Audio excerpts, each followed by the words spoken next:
For many veterans, the battle doesn't end when they return home from war. And for the Jacksonville veteran you're about to meet, it was just the beginning. His sacrifice continues more than a decade after returning from Iraq, as he is the first in the world to have an experimental surgery he hopes will help other amputees and revolutionize the world of prosthetics.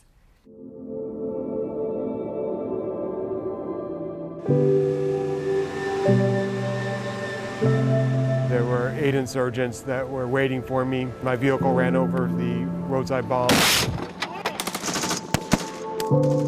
I was burnt over 37% of my body, 100% of my face and scalp. And I crawled over to the machine gun to return fire. I was shot for the first time in the right shoulder, and then before being evacuated, I was shot 3 more times in the right leg.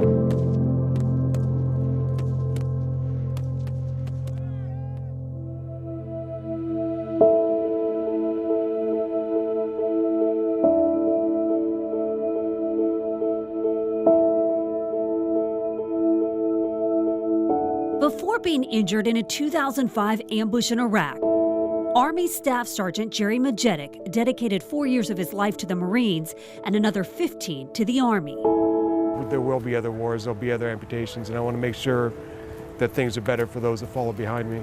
This spring, Jerry had his 82nd surgery. The hardest thing to adjust to it is people's reaction to my physical appearance. The Purple Heart recipient was left with scars you can see and those you can't. Yeah, I have a traumatic brain injury, which does affect my memory. While surgeries have helped improve his quality of life, his right hand, mangled in the blast, remained a source of constant blinding pain.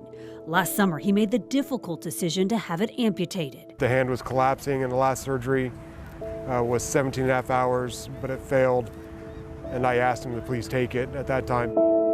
It was no ordinary amputation.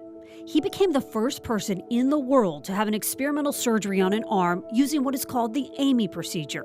Surgeons amputated his hand and rewired the nerves so they have somewhere to go and something to do instead of just causing pain.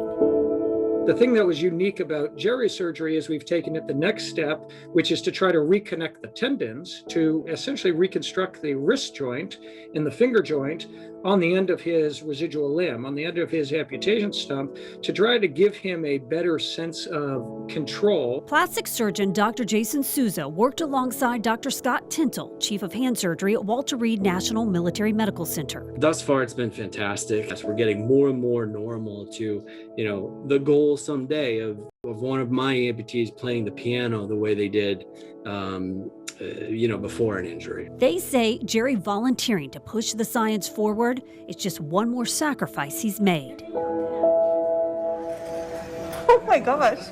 The courage to say, yeah, I'm happy to do this. I'm happy to be first. And then the patience to let us try to understand how it works. And I can move my finger. You can see right here. The technology is getting closer to just actual hand movement based off of your thoughts versus what you're doing on your arm. But for me, the pain being gone has changed my life. His doctors recreated a pulley system in his arm using parts from his wrist to provide a signal back to his brain so it has a sense of what's happening. Now open, and then open again. That then likely will translate into better prosthetic function. And then open again. So his fingers on the inside of his forearm actually work like our fingers do, except they're internal. And so when a prosthetic with electrodes goes over those fingers, he can move the fingers, and he has more points on his forearm than a typical amputee would. I can physically move my wrist and my fingers under my skin here. Jerry credits his wife, Mariella, whom he married 5 years ago, with helping him see he didn't have to be resigned to a life of pain. And she helped me through the process of going back to the doctor and getting the help that I needed when I'd given up on everything else. Researchers at MIT and doctors at Walter Reed and Brigham and Women's Hospital are now studying Jerry's progress closely. So if I can move forward, I'm going to do my very best to move forward, not only for myself, but for my family and for those who follow behind me, because, life is good.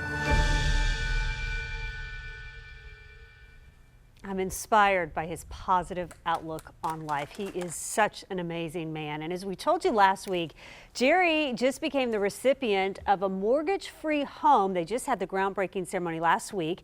Thanks to the Pulte Group's Built to Honor program and Building Homes for Heroes.